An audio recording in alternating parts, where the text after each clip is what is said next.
Hi there, welcome. This is the first part of a learning series titled Card Sorting in UX Design, and this is the first part of the series. I'll be giving you detailed explanation on card sorting in UX design. We'll walk through what it is, and I'll also be able to share details on how it works. Follow through with this journey because it is going to be a great one.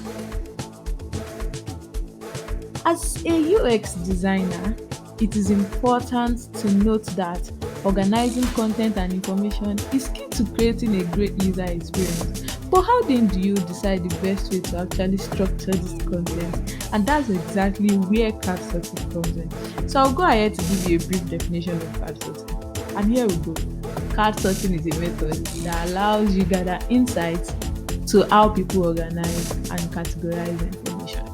Get it? Nice. Now let's go into how card sorting works. Basically, you give your participants a set of cards, each containing a piece of information, and you ask them to sort these cards and group them on how it makes sense to them. It's that simple. It is important to also note that when carrying out your card sorting, you can do that in person, it can be done remotely as well. And with the use of cards, you can make use of physical cards and you can also make use of digital cards.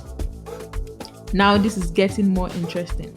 Let's paint a scenario where a user is to group cards containing items into e-commerce categories, and we have categories such as kitchen, electronics, and clothing, and they are able to place cards into individual sections on how it makes sense to them.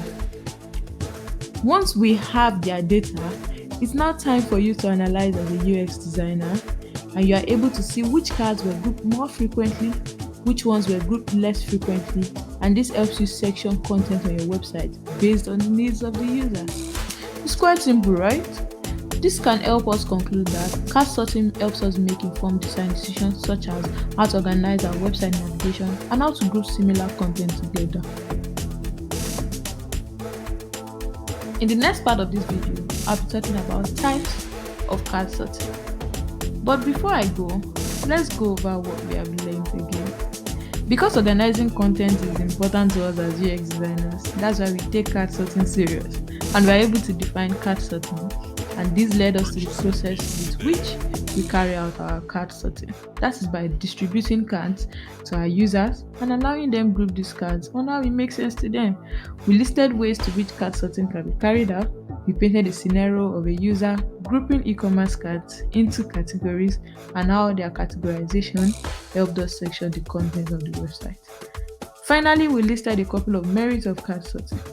I hope you enjoyed this video and you found it insightful. I'll see you on the next one. To learn more on product UI and UX principles, kindly subscribe, like, and share with other designers. Bye!